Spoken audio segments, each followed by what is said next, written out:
आप लोगों का स्वागत है मेरे एक और वीडियो में। आज का जो टॉपिक होने वाला है वो आपका 500 ऑब्जेक्टिव क्वेश्चन चल रहा था, उसी के सेशन को आगे बढ़ाते हैं।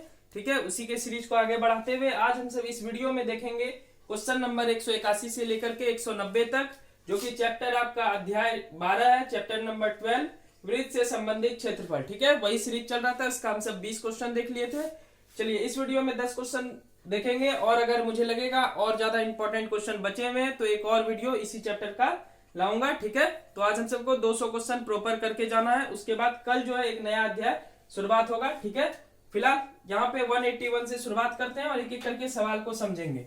सूत्र में भी डिफिकल्टीज होती है, आप सब गलत मार्क करके आ सकते हैं। जैसे कि ये सवाल आप देखिए, यदि त्रिज्या आर वाले उस वृत्त के उस त्रिज्यखंड का क्षेत्रफल याद करना है जिसका कोण P डिग्री है, कितना है P डिग्री, तो आप जैसे देखेंगे 360 टिक कर देंगे और आपका हो जाएगा गलत। देखिए सबसे पहले आपको सवाल 1 से 2 बार पढ़ना चाहिए। ठीक है, क्योंकि आप ओवर कॉन्फिडेंट में रहेंगे तो आराम से सारा क्वेश्चन गलत कर डालेंगे। आप आराम से 1-2 बार पढ़िए। ठीक है, उसके बाद समझ में आना चाहिए क्वेश्चन, उसके बाद आप आंसर करना है। ये नहीं कि देखे 360 सही तो आपका फिर नंबर गलत हो जाएगा। ठीक है, चलिए आगे बढ़ते हैं। 181 नंबर, तो इसमें बोलता है त्रिज्यखंड का क्षेत्रफल। तो वृत्त के त्रिज्यखंड का सूत्र अगर आपको पता होगा तो आप इजी वे में बना लेंगे, वरना नहीं बना पाएंगे। अगर नहीं पता है तो मेरे साथ सीख लें। वृत्त का त्रिज्यखंड बराबर होता है θ/360 गुना पाई आर स्क्वायर। अब ये सूत्र पे कौन सा अप्लाई होता है? ठीक है, क्योंकि थीटा के जगह पे आपका P दिया गया है तो P दे दें, तो P/360 पाई आर दिया गया है, आर के जगह पे आर ही है। ठीक है, क्या ऐसा ऑप्शन है कहीं पर भी? तो यहाँ देखेंगे P/360 2 पाई आर है, ये तो होगा नहीं। P/180 2 पाई आर, ये भी नहीं होगा। P/180 होगा ही नहीं। अगर आप ऑप्शन नंबर बी को लेते हैं तो यहीं पे आंसर आपका छिपा हुआ है। क्या है ऑप्शन नंबर बी? P/720 गुना 2 पाई आर स्क्वायर, और 2 से जब इसको आप कटाएंगे तो 360 होगा, यानी P/360 गुना पाई आर स्क्वायर। क्या ये वाला ऑप्शन इस वाले ऑप्शन से मिलता है? तो बिल्कुल मिला। देखिए सूत्र पे बैठाने के बाद मिलता है। ठीक है, आप 2 से कटाएंगे तो 360 हो जाएगा। चलिए, तो option number B is right. ठीक है, यही सब आपको ध्यान देना है, ये नहीं कि 360 दिखा आप टिक मार्क कर देंगे, क्योंकि थोड़ा सा तो ट्रिकी रहेगा ना ऑब्जेक्टिव। आपको टोटली उठा के तो नहीं दे देगा कि किताब से लाइन बाय लाइन मैच करना चाहिए। आप क्लास 10th के स्टूडेंट है तो मुझे लगता है कि आप ये सब ध्यान रखेंगे। ठीक है, और आपको ये समझबूझ के साथ ऑब्जेक्टिव सॉल्व करनी चाहिए। चलिए आगे बढ़ते हैं। 182 में नंबर में आते हैं और 181 का आंसर आप सबके लिए है ऑप्शन नंबर बी। ठीक है, चलिए मैं आगे का मिटा रहा हूं, आप आंसर नोट डाउन कर लेंगे वीडियो रोक करके। ठीक है, 182 नंबर देखते हैं। 182, किसी धातु के वलय का क्षेत्रफल पाई आर प्लस आर है, तो इसका फॉर्मूला होता है pi into r plus r into r minus r. ठीक है, क्या होता है? R minus r. Option number A is a right answer. ठीक है, चलिए आगे बढ़ते हैं। 183 नंबर क्वेश्चन, इसको आप याद कर लेंगे। ये सूत्र है pi into r plus r into r minus r. 183 number question क्या है? दो वृत्तों का क्षेत्रफल 14:9 के अनुपात में है, तो उसकी त्रिज्या देखिए। क्षेत्रफल जैसे ही आप देखेंगे आपको घबराना ही नहीं है, सीधा 14:9 देखें। अब इससे आपको क्या निकालने बोल रहा है?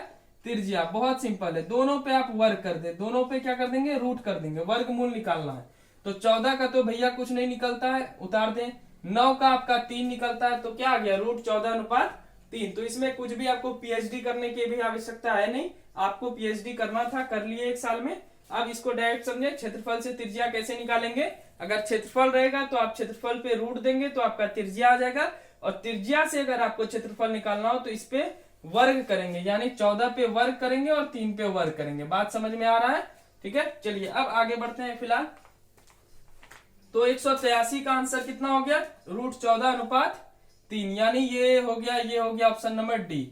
184 नंबर देखते हैं, क्या है? कोण थीटा वाले त्रिज्यखंड का क्षेत्रफल। पहला क्वेश्चन में हम सब देखे थे, सिंपल। त्रिज्यखंड का क्षेत्रफल बराबर क्या होता है? फॉर्मूला याद रहा तो आराम से बन जाएगा, θ/360 गुना पाई आर स्क्वायर। ये फॉर्मूला है, आपके बुक में भी दिया होगा, आप इसे याद कर लेंगे। फॉर्मूला बेस्ड बहुत ऑब्जेक्टिव पूछता है, तो फॉर्मूला आपको याद करके ही जाना है। अभी 5 से 6 दिन का टाइम है, आज 7 ही तारीख है, तो आप आराम से याद करके जाए। ठीक है, तो याद कर लेंगे। अभी 7 दिन में बहुत कुछ रिवीजन हो सकता है, तो आप याद करके जाए। चलिए 185वां क्वेश्चन देखते हैं, क्या है? अर्धवृत्त की परिमिति होगी। अब परिमिति का सूत्र क्या मैंने बताया था? तो अर्धवृत्त का परिमिति निकालने बोल रहा है, तो सिंपल मैं बता देता हूं। अर्धमिति का परिमिति क्या होता है, अर्धवृत्त का परिमिति पाई प्लस 2 गुना आर, और इसको जब आप गुना करेंगे पाई प्लस टू गुना आर, तो ऐसा तो ये वाला सब ऑप्शन नहीं है। अब देखिए पाई गुना आर किए क्या हुआ पाई आर, 2 गुना आर किए क्या हुआ 2 आर, यानी पाई आर और 2 आर, यानी 185 का आंसर हो जाएगा ऑप्शन नंबर बी। 185 का आंसर क्या हो गया, ऑप्शन नंबर बी। चलिए अभी इसमें 5 क्वेश्चन और देखेंगे इस वीडियो में, फिर देखते हैं इंपॉर्टेंट अगर होगा तो और 10 क्वेश्चन का एक और सेट लाएंगे जो कि वृत्त से संबंधित क्षेत्रफल होगा। उसके बाद इस वाले चैप्टर को भी हम सब समाप्त कर चुके होंगे। ठीक है, तो जल्दी से इसे आप नोट डाउन कीजिए, उसके बाद हम सब मिलते हैं अगले वीडियो में। तब तक जल्दी से नोट डाउन कीजिए। ठीक है,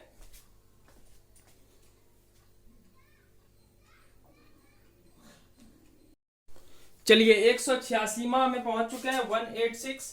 तो इस वीडियो का 5 क्वेश्चन देख लेते हैं। 186 नंबर क्या बोलता है, समझने का प्रयास करते हैं। यदि अर्धवृत्त का व्यास 14 सेंटीमीटर है तो अर्धवृत्त की परिधि होगी। ठीक है, पहले तो अर्धवृत्त का व्यास दिया है तो इसे आप नोट डाउन कर लें, क्या क्या इंफॉर्मेशन है सबसे पहले लिख लें। अर्धवृत्त का व्यास, ठीक है, अर्धवृत्त का व्यास कितना है, 14 सेंटीमीटर है। आपको सबसे पहले व्यास से त्रिज्या निकालना है, तो त्रिज्या बराबर क्या होता है, व्यास बटे 2। ठीक है, सिंपल सा बात है, त्रिज्या बराबर क्या हो गया, व्यास बटे 2 यानी 14 बटे 2, और जब इसे आप डिवाइड करेंगे तो हो जाएगा 7, कोई दिक्कत नहीं है इसमें। और अर्धवृत्त की परिधि होगी। ठीक है, अर्धवृत्त की परिधि यानी आपको क्या निकालना है, आपको निकालना है अर्धवृत्त की परिधि परिमाप। ठीक है, एक ही बात है, मैं बार बार बोल देता हूं ताकि आपको कोई कंफ्यूजन ना हो। अर्धवृत्त की परिधि का सूत्र अभी जस्ट ही हम सब देखे थे, क्या होता है, पाई प्लस 2 गुना आर। ठीक है, पाई का वैल्यू आपको पता है 22/7 होता है। आर का वैल्यू क्या होता है, आर का वैल्यू हमारा क्या निकल गया 7। आर त्रिज्या को बोलते हैं। ठीक है, एलसीएम अगर लेंगे तो 7 होगा, 22 उतार दें क्योंकि 7 और 7 मिल गया, 7 से 7 में डिवाइड करेंगे 1 गुना 22 करेंगे तो 22। यहाँ कुछ नहीं मिल रहा है तो ऊपर ऊपर गुना करते हैं, 7 गुना 2 करेंगे 14। ठीक है, क्योंकि नीचे कुछ नहीं है तो 1 है, और 1 से 7 में भाग करेंगे तो 7 होगा, और 7 को 2 से गुना करेंगे 14 होगा। ठीक है, बहुत बच्चे को इसमें भी बहुत कंफ्यूजन है और क्लास 10th में पहुंच गए हैं। ठीक है, चलिए तो 22 और 14 को अगर जोड़ेंगे तो कितना हो जाएगा 36। 36/7 गुना 7, ये दोनों कट गया तो हो गया 36। 36 क्या आपके ऑप्शन में है, तो ऑप्शन नंबर सी में है, तो 36 सेंटीमीटर। तो 186 का आंसर क्या हो गया 36। चलिए आगे बढ़ते हैं, जल्दी से इसे आप नोट डाउन कर लें वीडियो रोक करके। ठीक है, या फिर आप एक बार वीडियो देख लें, उसके बाद समझ के फिर दोबारा देख के आप नोट डाउन करेंगे। ठीक है, पहले एक बार देख लिया करें, उसके बाद पुनः नोट डाउन किया करें दोबारा देख के। ठीक है, ताकि आपको समझने में आसानी होगी।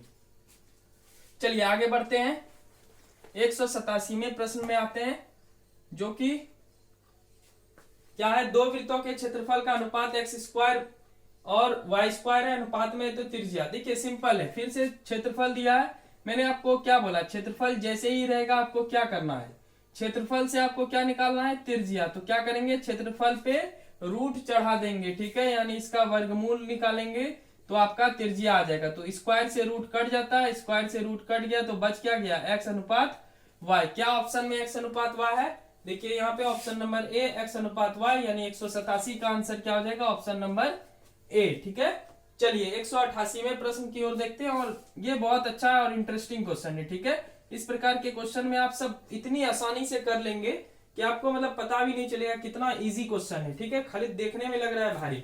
क्या बोल रहा है, यदि किसी वृत्त की त्रिज्या दुगुनी कर दी जाए तो पुराने और नए वृत्त की परिधि का अनुपात क्या होगा। देखिए दो प्रकार का वृत्त था, एक तो आपके पास पुराना वृत्त था, एक नया वृत्त था। ठीक है, तो बोलता है कि अगर किसी वृत्त का त्रिज्या दुगुना कर दिया जाए, मान लेते हैं कि पहले पुराना वृत्त का जो त्रिज्या होगा वो 1 होगा।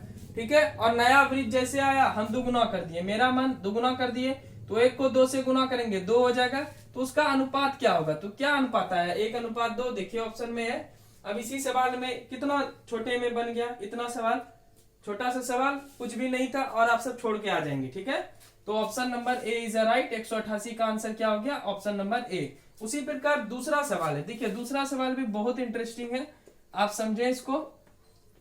ठीक है, मतलब मानने पे है, यदि किसी वृत्त की त्रिज्या आधी कर दी जाए तो पुराने तथा नए वृत्त का परिधि का अनुपात क्या होगा। ठीक है, मान लेते हैं कि मान लिए कि पुराना वृत्त का त्रिज्या क्या था, 2 था, और इसका नया वृत्त आने में हम क्या कर दिए, आधा, तो क्या हो गया 2:1।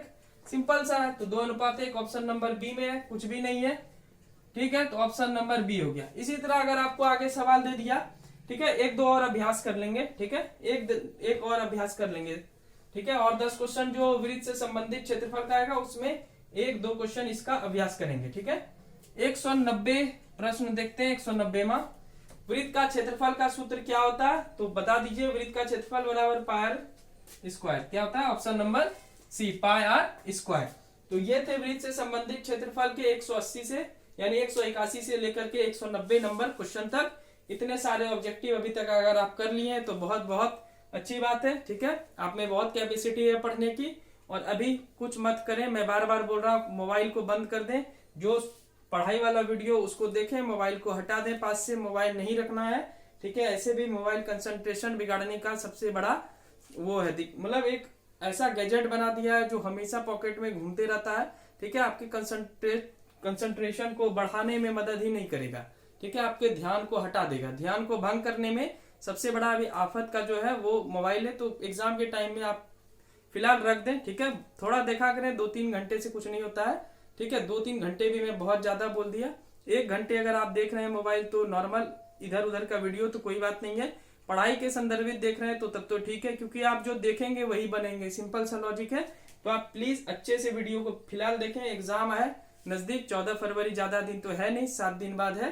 तो प्लीज आप अच्छे से एक एक क्वेश्चन को रिवीजन करके जाएं, कम से कम 2 से 3 बार। अगर इस 500 ऑब्जेक्टिव को कर लिए तो आपकी 50 नंबर बिल्कुल कंफर्म हो जाएगी, मैं गारंटी दे रहा हूं, ठीक है। अगर ये 50 नहीं आए तो चैनल को अनसब्सक्राइब कर दीजिएगा, मैं बार बार बोलता हूँ। फिलहाल ये थे 190 क्वेश्चन, और 10 क्वेश्चन मुझे लगता है कि इस चैप्टर के आने चाहिए, क्योंकि बहुत इंटरेस्टिंग चैप्टर है और मुझे लगता है कि पूछेगा। तो मैं आगे 10 क्वेश्चन और ले आऊंगा, ठीक है। मैं भी एक अनुमान लगाता हूं, क्योंकि मैं पिछले 12 साल से ऑफलाइन पढ़ा रहा हूं, जिसमें मैं क्लास 6 से लेके 10 तक पढ़ाता हूं, ठीक है। और प्लस बीपीएससी के वाले को भी पढ़ाता हूं, क्योंकि मैं बीपीएससी जैसे एग्जाम को भी निकाला हूं। तो वो मुझे एक्सपीरियंस है, मैं अनुभव साझा करता हूं। जितना भी ज्ञान है, कोई मैं नहीं समझता हूं कि मैं बहुत बड़ा ज्ञानी पुरुष हूं, ठीक है। एक विद्यार्थी के नाते, किसी भी विषय के मैं विद्यार्थी हूं, ठीक है, उसको सीखता हूं और आप सबके सामने प्रस्तुत करता हूं। अगर अच्छी लग रही हो तो प्लीज चैनल को सब्सक्राइब कर दें, ठीक है। अगर मेहनत लग रही है, मेहनत तो लगती ही है वीडियो बनाने में, मैं सुबह से करीब 6 से 7 घंटे क्लास ले चुका हूं। तो प्लीज चैनल को सब्सक्राइब कर दें, अच्छा लगता है एक सब्सक्राइब करने से, और वीडियो अच्छी लगेगी तो लाइक कर लेंगे, ठीक है। और मैं इतनी मेहनत कर रहा हूँ आप सबके लिए, पर आप सब अगर नहीं देखेंगे वीडियो को, ये नहीं कहते हैं, पर आप जेन्युइन रूप से देखें। ये सारे ऑब्जेक्टिव आएंगे तभी तो मैं लिखा रहा हूँ, वरना मैं क्यों लिखा था, ठीक है। तो 500 क्वेश्चन अगर आप करके जाएंगे तो आप फुल्ली कॉन्फिडेंट में रहेंगे, आपको कोई भी दिक्कत नहीं होगी, ठीक है। मैं बोल रहा हूँ कोई भी दिक्कत नहीं होगी। एग्जाम देके आएंगे, मैं क्वेश्चन जब आएगा तो उसका भी मैं आंसर जल्दी प्रोवाइड कर दूंगा, ठीक है। एग्जाम के बाद आप आएंगे तो रात तक मैं उसका आंसर शीट बना के अपलोड कर दूंगा, वीडियो आप सब मिला लेंगे, ठीक है। फिलहाल आप सब अच्छे से तैयारी कीजिए, ऑब्जेक्टिव का सेशन चल ही रहा है, तो 500 ऑब्जेक्टिव क्वेश्चन करेंगे, फिर आगे हम सब सब्जेक्टिव में आएंगे, जो कि आगे 2024 में एग्जाम देंगे। उन सब के लिए मैं पूरा मैथ का क्लास 9, क्लास 10 इन सब के ऊपर वीडियो बनाऊंगा, और इसके ऊपर एक अलग से बात होगा कि क्या आने वाला है अगले 6 महीने में, चाहे वो क्लास 6 से लेकर के क्लास 10 तक के स्टूडेंट हो, या फिर बीपीएससी एस्पिरेंट हो, या बीएसएससी, ऐसे सरकारी नौकरी वाले जो एग्जाम देते हैं, जो कि खास करके जीके जीएस का जो पोर्शन है, और मेंस बीपीएससी में जो डीआई सेक्शन पूछता है, वो सब हम सब देखेंगे, ठीक है। तो फिलहाल मिलते हैं नेक्स्ट वीडियो में, तब तक वीडियो अच्छी लगी तो प्लीज चैनल को सब्सक्राइब करें। तब तक के लिए थैंक यू, बाय बाय।